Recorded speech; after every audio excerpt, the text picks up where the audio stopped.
गोंधळकर महाराज यांचं आजचं प्रवचन 3 जानेवारी. नाम कोठवर घ्यावे. आपण श्वासोश्वास चालू आहे किंवा स्वतःची स्मृती आहे तिथंपर्यंत नाम घ्यावे. आपण श्वासोश्वास जसा मरेपर्यंत घेतो तसेच नामाचे आहे. बरोबर भाषेत बोलायचे झाले तर असे म्हणता येईल की श्वासोश्वास थांबला म्हणजे मरण येते. त्याचप्रमाणे नामाशिवाय जगणे हे मेल्यासारखेच आहे असे वाटले पाहिजे. अक्षरशः जीव जाईपर्यंत म्हणजे मीपणा मरेपर्यंत नाम घेत सुटावे. शेवटी मी जातो आणि नामच शिल्लक उरते. नाम घेऊन कधी पुरे होऊ शकत नाही. मुक्ती मिळाली की सर्व पुरे झाले असे म्हणतात.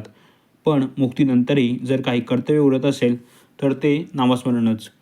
माणसाला गुंगीचे औषध दिले म्हणजे त्याला गुंगी आली की नाही हे पाहण्यासाठी अंक मोजायला सांगतात. अंक मोजता मोजता तो थांबला की तो देहबंदावर नाही असे ठरते.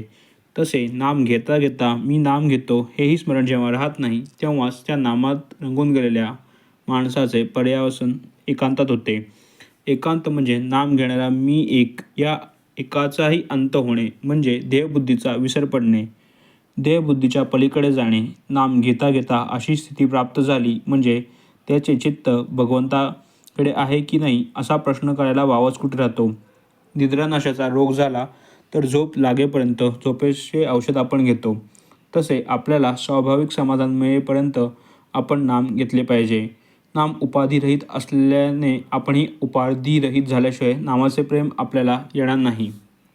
नामाने आनंदमय अशा भगवंताचे सानिध्य लाभून त्याची कृपा व्हायला वेळ लागत नाही. किंबहुना ज्याच्यावर भगवंताची कृपा होते त्याच्याच मुखात नाम येते. नाम जपाची संख्या नोंद करून ठेवावी का?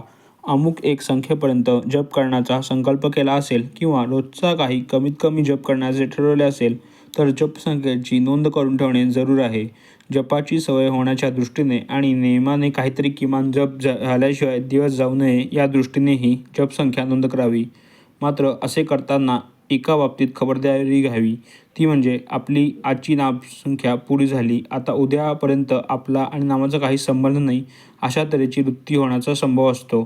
त्याला जपावे आणि नेमाची संख्या पुरी झाल्यावर जेवढे होईल तेवढे आणखी नाम घेण्याची सवय ठेवावी. सध्या माणसाने विशेष खोलात न शिरता सांगितल्याप्रमाणे नाम घ्यावे. त्याचे कल्याण झाल्याशिवाय राहणार नाही. श्रीराम जय राम जय जय राम.